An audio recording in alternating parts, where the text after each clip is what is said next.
So, hi guys, it's me, your Mami Uday. So, welcome here sa aking vlog. So, Sunday to, walang magawa ang Mami Uday. Sobrang kalat dito sa my computer.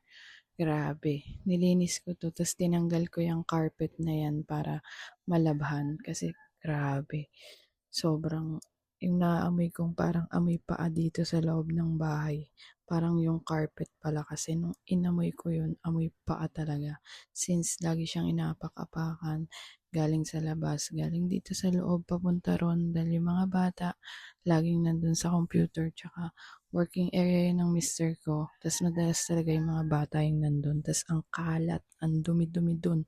Sobrang daming kalat ko nakuha, mga nakasiksik dun sa gilid, dun sa may critch, pagligpit ko ng mga jersey reject, mga sizer, mga hindi na kinuha, andun nakasiksik lahat ng mga biskwit nila, yung mga Yakult nila. Ay nako, sabi ko ano ba to? Sabi ko pinagalitan ko nga yung mga anak ko. Sabi ko kayo naglalaro kayo doon ha, tapos yung mga kinakain nyo, doon yung pinagtatatago nyo sa may computer. Kaya pa sabi ko, parang hindi ko naman nakikita ang tinatapon tapos walang nakakalat doon. Although talaga minsan may nakakalat doon si Bebo pagtas niya kainin. Andun na sa may ilalim lang ng mesa, andun sa ibabaw ng table ng computer, andun lahat yung pinagkainan. Talaga ikaw pa magliligpit kahit paulit-ulit mo silang sinasabihan na pag kumain kayo at di nyo kayang itapon, kainin nyo. Pipilosopin pa ako ng mga anak ko niyan. Kinakain daw ba yung plastic? Sabi ko yun na nga eh, pag di nyo kayang itapon, kainin nyo. O di ba hindi nyo kayang kainin? O itapon nyo ng maayos. Hindi pa rin nila tinatapon ng maayos. Nakakaloka. Pag talagang umupo sila dun sa computer na yun, ay naku, pag kumakain sila dun, wala silang pakialam. Sinisiksik pala nila yung, ako yung kuya nila sa Pampasimuno. Tatlo sila pare-pareho, sinisiksik lang yung pagkain, yung mga pinagbalatan. So, ayun na nga, linggo. So, marami tayong time. Wala naman akong time para umalis o gumala. Tsaka kapag ka nagpaalam si Mister, magbabasketball daw siya. So, ayan, yan na yung pagkakataon ko. Pag wala yun, talagang kayo rin ba bilang asawa? Pag wala yung asawa nyo, nakakagalaw kayo ng matiwasay, ng maayos. Tsaka, ganang-gana kayong gumalaw pag wala sila. Pero pag nandiyan para tayong mga baldado, sila gagawa lahat. Eh since ayun nagpaalam dadayo, sabi ko nga sige dumayo ka, wag lang kayo makikipag-away, sabi kong ganun. Sige ka ako. Tapos umalis na siya, then yun, naisipan ko, sabi ko, mag-vlog ako, gawa ko ng video. Tapos ayan na nga guys, yan carpet na yan, ako naglaban yan. At alam nyo ba, inaway ko yung asawa ko. Pero hindi ko na sasabihin kasi okay na kami. Yun yung mahirap sa mag-asawa. Kaya dati hindi dinadaan sa social media yung paggalit tayo, tatag natin sila. Siya inaantay ko siya umuwi or mini-message ko siya na pag nabasa mo to, mag-reply ka, ganyan-ganyan. Basta may concern ako sa kanya or may ano ako sa kanya about sa kanya, sa amin, yun, doon ko dinadaan sa private message. Kasi in the end of the day, kung pipiliin yung mag-ayos, dapat hindi nyo dalhin sa social media or hindi mo kalat ka rin yung asawa mo sa social media na i-post, na galit ka sa kanya. Kasi bandang huli nga, ayun na nga, kayo lang din yung parang pag tinignan ng tao, galit-galit pero balik-balik. 'Di ba? Parang gano'n sa'kin. 'Yun yung pananaw ko kasi siyempre mag-asawa kayo sa pag-usapan niyo 'yun. Although meron namang do'n dinadaan, okey lang din 'yun, pero para sa'kin hindi. Iba-iba naman tayo ng pananaw. So anyway, kung makikita niyo diyan, nagbabalot ako ng polo.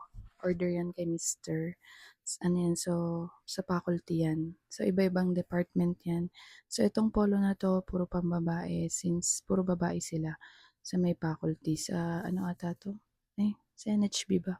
Not sure, hindi ko natanong mabuti kay mister. Pero ano yan, parang total of 70 ang ipagagawa. Ewan ko kung pang ilan na yan, 10-10 eh.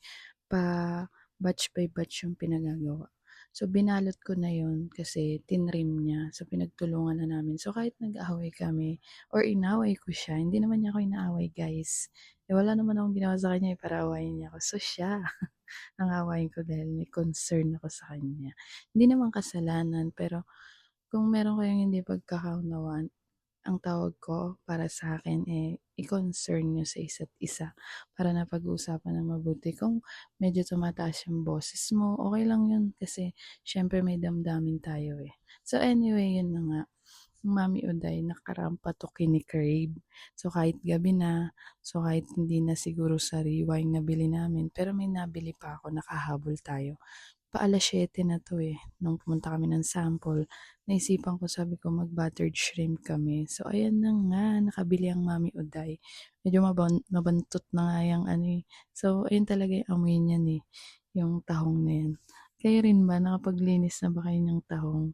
Kasi yan, hinugasan ko lang yan tapos sinalang ko na sa tubig yung tahong.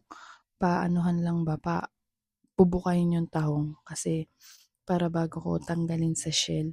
Kayo lang ba nung nilinis niyo rin yung tahong, bakit mukhang ano 'no, ayoko na nga sabihin, basta yung itsura niya may buhok-buhok tapos 'pag ginupit-gupit mo, sabi ko parang itsura 'to ng ano, kipay.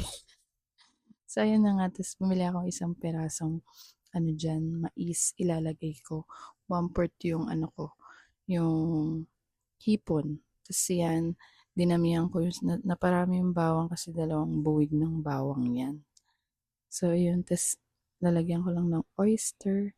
Buti nga nakabili kami ng ano, hipon tsaka tahong, meron pa. Nakahabol pa, puro sarado na, nung pagpasok ko sa sample. Buti na lang nakatiyempo pa ako nung nagpapaubos. Yun nga lang kapagka gano'ng oras ka na, lamog-lamog na yung ano, yung hipon, yung ulo niya patanggal na. Kasi talaga ang hipon talaga mabilis lang talaga siyang parang, hindi naman masira, pero yun, yung texture niya, madali yung ulo niya, lasog-lasog na. Since siguro galing yelo. Pero goods pa naman yung nabili ko. May mga ilang ulo lang na natanggal na talaga. Eh, syempre, no choice na arte pa ba. So, yung pinakulaan kong, ano, corn, pinakulaan ko rin yan sa asin bago ko inilagay dyan sa ginisa kong hipon at tahong. So, bale yung tahong, talagang tinanggal ko na yan sa shell para kain-kainin na lang. Yung hipon, tinamad na ako syempre para kain na lang. Hindi ko na din hinimayan yung hipon, talagang inanuhan ko na lang nung parang ano niya, kamay-kamay niya, ganun. Yun na lang tinanggal ko. So, ang sarap niyan guys. So, magluto na rin kayo Kung ako sa inyo, madali lang to. Mura naman din kasi yung hipon 80, yung tahong 20 lang. Tas yung corn 10 lang. So, ayun lang muna for today's vlog. Nanood kami nung lobo ng Minuyan tsaka nung ano, nung muson. Talagang hanggat may oras no, hindi mo malalaman. Akala namin mag-overtime na. Tas yun, naka-buzzer beater naman yung muson. So, yun lang muna for today's vlog. Babu!